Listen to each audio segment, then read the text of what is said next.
গাজায় চলমান মানবিক সংকটের প্রেক্ষাপটে ইসরায়েলের প্রধানমন্ত্রী বেনিয়ামিন নেতানিয়াহুকে ফিলিস্তিনিদের প্রতি সদয় হওয়ার আহ্বান জানিয়েছেন মার্কিন প্রেসিডেন্ট ডোনাল্ড ট্রাম্প। বান্ডেল থাকলে প্রতি সেনমানিতে টাকা বাঁচবে। বিকাশ সেনমানি বান্ডেল কিনে জিতুন প্রতি লেনদেনে। স্থানীয় সময় শুক্রবার মার্কিন প্রেসিডেন্ট এয়ারফোর্স ওয়ানে সাংবাদিকদের এক প্রশ্নের জবাবে বলেন, আমি নেতানিয়াহুকে বলেছি আমাদের গাজার প্রতি সদয় হতে হবে। এই মানুষগুলো এখন চরম দুর্ভোগে রয়েছে। সাংবাদিকরা আরও জানতে চান, নেতানিয়াহুর সঙ্গে সাম্প্রতিক ফোন আলাপে গাজায় সহায়তা প্রবেশের বিষয়ে আলোচনা হয়েছে কিনা। ট্রাম্প নিশ্চিত করে বলেন, হ্যাঁ, সেখানে ওষুধ ও খাদ্যের খুব বড় চাহিদা রয়েছে এবং আমরা বিষয়টি দেখছি।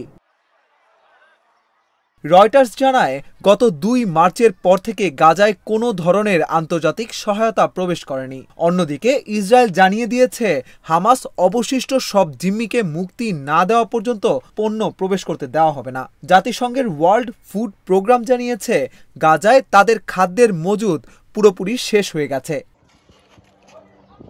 উল্লেখ্য, ২০২৩ সালের ৭ অক্টোবর হামাসের ইসরায়েল হামলায় প্রাণ হারায় ১,২০০ মানুষ, জিম্মি করা হয় আরও ২৫১ জনকে। সেই হামলার পর থেকে ইসরায়েলের টানা আগ্রাসনে এখন পর্যন্ত গাজায় প্রাণ হারিয়েছেন ৫১,০০০-এরও বেশি ফিলিস্তিনি।